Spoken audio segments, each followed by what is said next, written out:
Welcome to episode 1 of my first ever Football Manager 2018 series.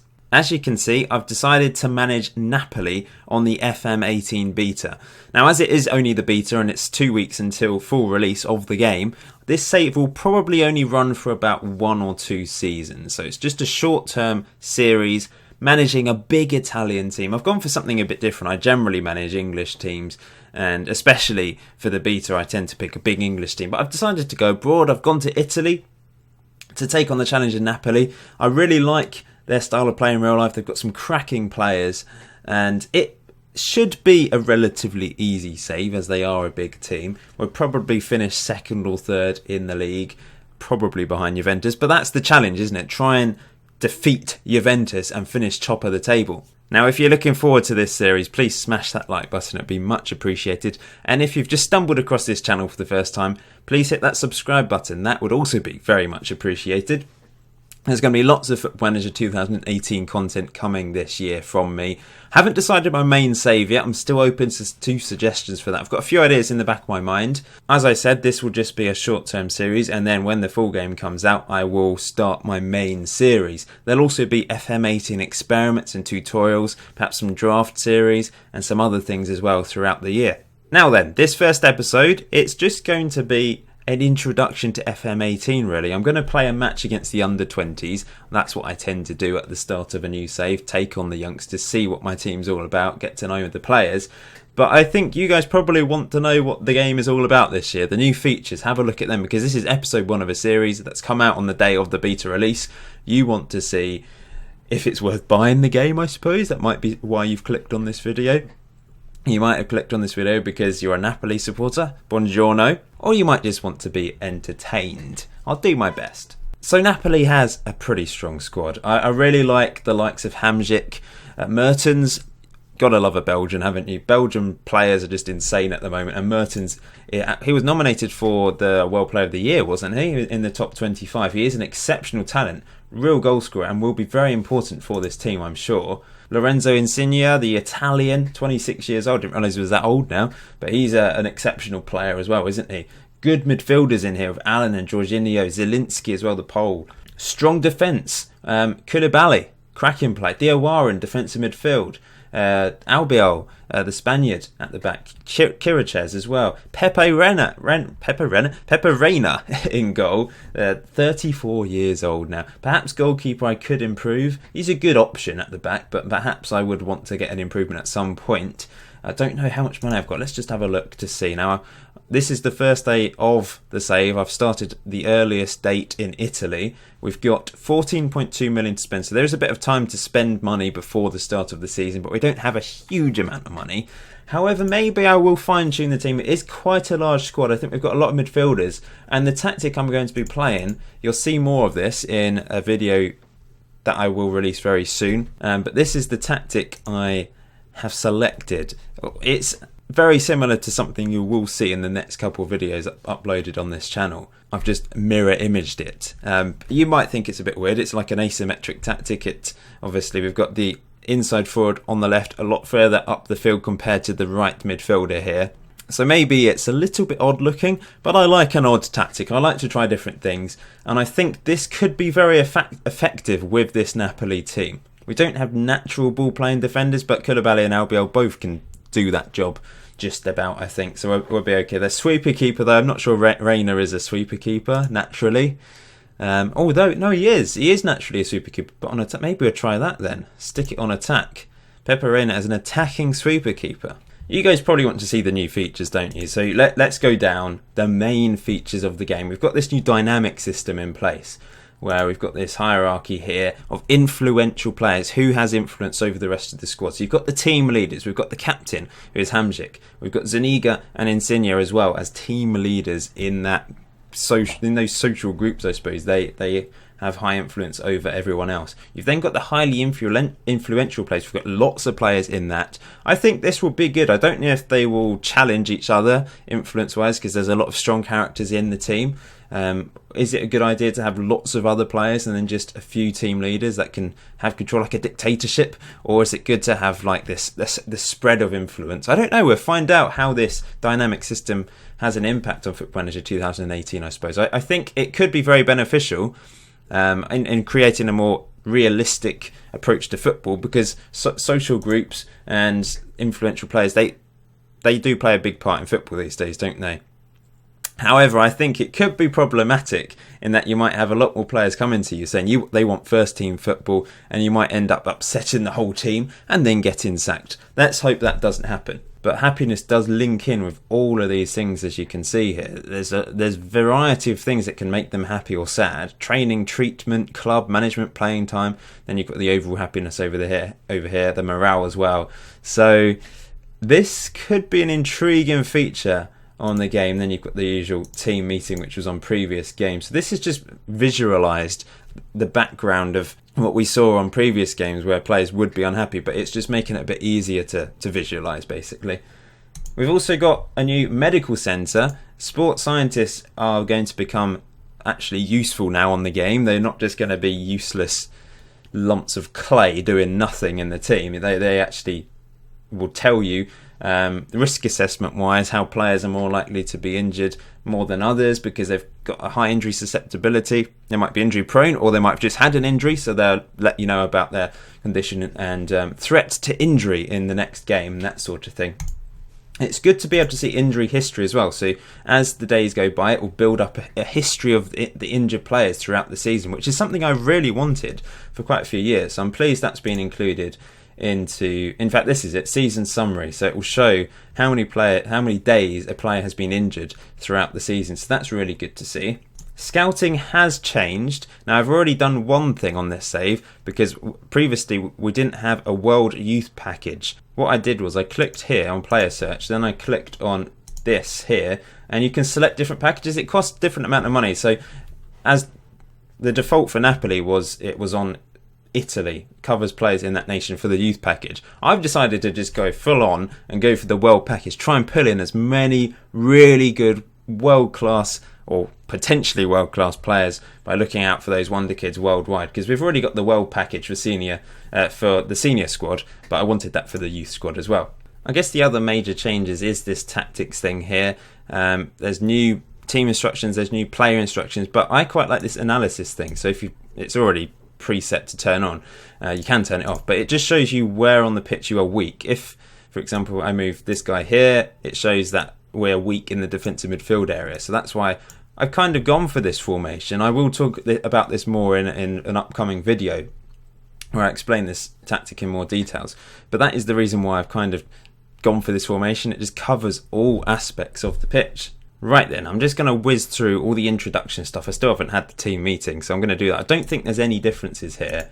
I can probably just go through this without having to actually read things. I'm just going to say there's no philosophy required. Good to meet the journalists. Thanks for the introduction. Blah, blah, blah, blah, blah. Exactly. It's pretty much the same, that. In fact, I think it's exactly the same. I think there's different pre-match team talk options nowadays on FM18 compared to FM17. There's the background of Napoli, if you just want to have a quick read of that, if you don't know much about the club. Got a big stadium, by the way. I didn't realise how big the Napoli stadium was, or is. 76,824 people. Not bad at all, eh? Season expectations. What do I go for here? They're expecting me in the Champions League, in Serie A, to get into the Champions League. In the Champions League, they're expecting me to reach the first knockout round. Now, I think I can do both of those. I'm not going to aim higher than that at this point. If I go for the top option, this gives me £4 million more, although a lot more money to spend in the wage budget. Reach semi-final, it gives me 1.7. If I say winner, and that's probably punching above my weight, I'm just going to go for this for the time being. I don't want to get sacked halfway into the season. That wouldn't be a great start to Football Manager 2018. Let's just play it slowly and not push myself too much. So this is an introduction to the squad dynamics. I've already given you an introduction to that. Let's introduce myself to the squad though. Blah, blah, blah. I think we can qualify for the Champions League, which everyone is pleased with. And now it's time for my interview. There we go, that's that over.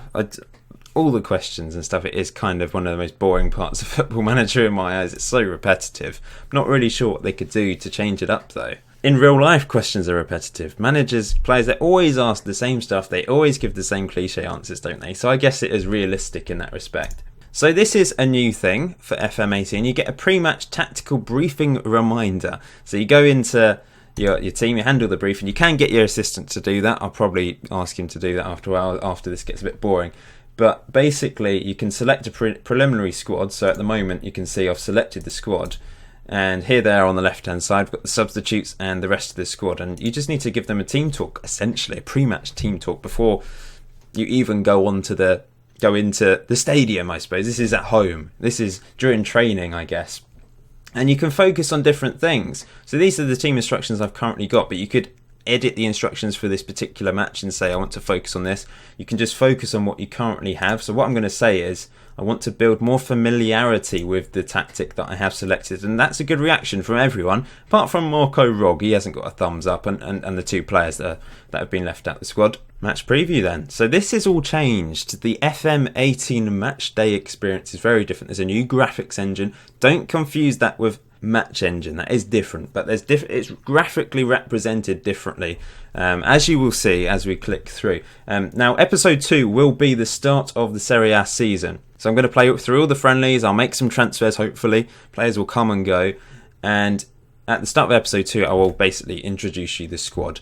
There's no point doing that now because I don't know which players are going to hang around, but this is currently the team. If I just swap these guys around so you can see the top names out with my face not in the way. Milik's at the top there, and I'm going to stick. In fact, Koulibaly's just got injured, so I won't play him in this game.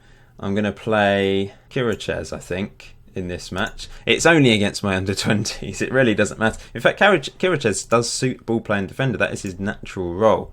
Let's just click through then and submit team. You can have a look to see how Football Manager 2018 is different. You've got this. Sexy. So this will look really nice, I think, when I've actually installed the player faces. Haven't got around to doing it yet. I probably will. I generally do. But that's a nice way to introduce the teams. And then this is pretty similar to what we've seen before. It's just graphically represented a little bit different. I'm going to say that. Grab the opportunity. And then we'll set the opposition instructions, which I generally leave to my assistant because I'm lazy like that. And we're going to kick off and try and thrash the under-20s, which I kind of feel bad because I don't think that's particularly good for the under-20s to experience being demolished by a strong team. And this is really, really slow. We don't want it on really, really slow. I'm going to put it on key highlights. We will increase this. Not fast, not too fast, but we'll increase that as we almost concede a goal straight away. But yeah, you might not notice a difference in this. The graphics engine is new. The stadiums, they're all new. They're quite snazzy looking, I think. Here's Mertens early on, tipped round the post. This is a chance for the under-20s to impress as well, of course. Try and grab a place in the first team, possibly. Look at those picnic benches in the corner. That's hilarious. This must be some sort of reserve stadium, I presume, as it's crossed in again. And surely, yep, Hamzik scores. The club captain finds the back of the net. 1-0 up already, as you would expect. This is I only decided to play this game so you guys can have a look at what the game looks like in the early stages of the beta. Came out today. If you haven't bought the game, if you buy it from certain places, you do get the beta straight away, by the way. It's still 2 weeks until official release day, but I'm sure that will fly by. It's 34 minutes in. We haven't scored another goal. That's not good, is it? Still getting used to this, though. Of course, the under-20s will be playing the same tactic as me. And here comes Callahan, crossing it in and easily caught by the keeper. Now, this tactic, I'm hoping, will heavily rely on the overlapping fullbacks. We'll see. Here's Hamzik. Into Callahan again. Not really natural in a right midfield role, but I think he's the best player to play in that position. As we come forwards again, here's... Oh, we've won a penalty. Let's see what happens then. Who's going to take it? Don't think I've actually decided set pieces or anything yet. as Insigne steps up and finds the back of the net. I think I've managed in Italy once before. I think I tried to manage Palermo and I was bottom after about 10 games. I gave up. This was probably on FM18. So it's going to be a nice challenge to manage in Italy. Juventus obviously are the dominating force in the country. It's going to be difficult to finish above them. But Napoli in real life are flying, aren't they? They're doing really well. So let's hope I can live up to what they're doing in real life as we go 3-0 up thanks to another goal from a corner. Kirichez at the back post. So my set pieces, in fact I've set up the corners, I think. Yeah, I must have done, because we just did a short corner there. I think we'll make some subs at half time. That's what I tend to do in friendlies, basically sub the whole team off. Maybe not the entire team at half time. I think I still prefer this list view to the pitch view, because I find this a bit more difficult to swap, whereas with the list I just think it's a bit easier. Anyway, Jorginho is going to come on for Zielinski as the Roman playmaker. I think Zielinski's the better option as a Roman playmaker because he's got better finishing, which is one of the attributes that is required. Going to bring on Allen in defensive midfield. Allen. Hysaj off. We do have a right back, Maggio. Giacherini can come on. He actually suits right midfield a bit better than Callejon. And we'll go with that for now. Let me know what you think of the new game then, those of you that have already managed to download it and get your hands on the FM18 beta. Let me know in the comment section below what you think. You're looking forward to this little series of mine, managing someone a little bit different to what I would usually manage, but I'm looking forward to this. I've always liked the colour of Napoli, that nice sky blue, as our reserve team comes forward. A good away kit, yellow as well, very distinctive. Are they going to get a goal here? Now we've intercepted his Hamsik into Mertens, the Belgian charging forwards, all by himself. It's out wide to Giacherini. What's he going to do? Crossing it back to Jorginho to find the back of the net. 4-0. Obviously this is easy. Let's bring on Adam Unas. I don't know who he is, but he's going to come on. In fact, what I will do is I'll move Mertens to inside forward and we'll bring on Milik up front. Doesn't really suit Trequartista, I don't think. Oh, he can play like that. That's fine. Tonelli and Maximovic, something like that. Reina will come off for our backup goalkeeper as well. In fact, I'll just make all the changes now. Rog will come on. We'll leave Mertens on. I love Mertens. He's on 6.5 though. He's not having a good game. Perhaps he won't suit the Trequartista role up front. Another corner crossed in, and they can't deal with the corners. Our under-20s, they need to work on their defensive set pieces, don't they? This is the new data analyst view, by the way. I forgot to mention that. This is what Miles Jacobson of Sports Interactive thinks will be replacing 2D. He thinks most people use data analyst view rather than 2D. I'm not so sure because it is a little bit difficult to see what's going on. I think anyway, but maybe not. Here's Jorginho losing the ball. Rog. Apparently Rog is our hot prospect. I think he's 21-year-old Croatian. Does look pretty handy actually. We've got some really good players. It's a strong team. Milik coming forwards late on in the game, firing wide.